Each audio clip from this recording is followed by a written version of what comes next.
I've already gone over parts of the final project, but this is now more official, just so that you know what to do. And it's due in about a month. I think you have a little bit over a month or somewhere around there.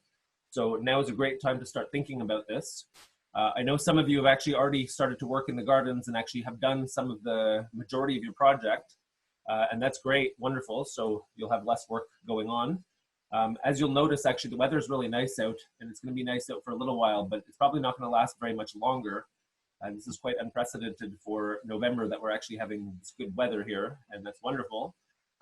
But if you're going to work in a garden, time is dwindling, and you're going to run out of time where we could actually work in gardens, because there might be snow at some point in the near future, but it's hard to predict what's going to happen. Anyhow. So here's the final project. What you're expected to do is one of these elements here. So these are the different types of projects that we have going on. So you could complete a specific project with a Covic farm for at least 10 hours. So what do I mean by specific project? I mean, well, just don't stand there and watch people do things, but I'd actually like you to get involved. So I know some people are building a composter right now, and other people have done other parts of the project. If it's harvesting, that's specific also, so that's not a big deal. I know that the Covic Garden needs people to harvest on Thursdays, and some people help build beds, some people help do things already. There's a number of other things to do at the Covic Garden between now and December, so if people still want to get involved, it's not too late. So you could do a specific project with the Covic Garden. You could also complete a specific project with another urban agriculture farm for at least 10 hours also. So I know some of you have actually been working with other farms in Montreal or in other places in the world, you know, where you reside currently, and that's acceptable also. So like I'm saying, specific project, well, it means that you actually have to do something. You can't just kind of observe, and you're not there just to watch, but you're actually there to implicate yourself and to do things. You know, could be anything from like planting to harvesting to building soil to whatever's necessary for the garden. I'm assuming at this point, there's probably not much planting going on because the weather is about to get very cold. And unless you have a greenhouse, then you probably are not planting at this point, but maybe harvesting and taking care of farms. The third option is to write a research paper or literature review about a topic related to urban agriculture.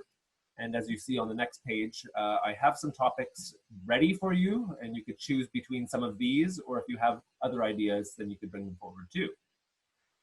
So number 4, and I proposed this on the Facebook group, but I started a mapping project with students over the summer, and I was going to kind of compile this and build it into the website that I was discussing, and have kind of run out of time, and I'd like this to be finalized. So if some people are interested, this touches upon urban agriculture because some of the groups that we actually mapped are the farms in Lachine. So it'd be really great if people want to help with that, but what it requires is someone to be savvy with things, or basically putting stuff online. So using WordPress or other forms of graphic design or things like that would be really helpful. But we have all the information. It's basically kind of just putting it into the site and helping develop the site. So people want to do that as a project. That's something tangible that could be done from different locations. And I'm going to help guide you through it if people are interested. If that doesn't interest you, that's fine also. Now, like I was saying, I want people in groups of 3, unless I give you permission to do something different. So some people have kind of given me different constraints that they have, or are working on a solo project because of the constraints of the project, and I've approved that for some of you. But what I want is, if I haven't approved that, I want you to find a group. Some people have been quite proactive and actually put their information on the spreadsheet. But next week, actually, we're going to dedicate a lot of the class to actually forming groups and making sure people have their ideas. So with that, if you don't have a group, well, don't worry too much, because next week, I'm actually going to make sure that the groups are formed properly. And I'm reserving the right to deduct 15% off your final grade if you don't make an effort to do so. So look, I don't want to penalize anybody here, but what I don't want to happen is at the last minute, someone's like, oh, I just didn't want to work with a group, too bad, here you go. So at least make an attempt. And if it doesn't work out, don't worry about it. Talk to me about it, okay? And then we'll try to work something out.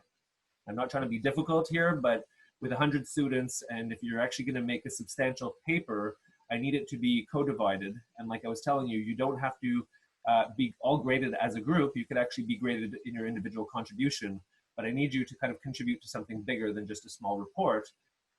unless I approve otherwise. So please let me know if you cannot get into a group for a specific reason. We're going to assess the reason. We're going to try to figure this out. And anyone that approaches me about this, I'll be lenient as to figure out what to do about it. But please don't do this at the last minute and tell me I just didn't want to be in a group. Okay? So contact me and we'll discuss it. So here are the types of reports that you're going to produce. So one, you could produce an autoethnography. So those of you that are working in gardens or farms in the urban environments, well, you could actually do a qualitative self-reflection that expresses your personal learnings in relation to larger social, political, and economic and cultural understandings. So basically that's an autoethnography. You're talking about your own experience, but within your learnings and reflecting it into the readings that you've done in the class and or other materials that you can come across. So that's an autoethnography. You could do that as your type of report.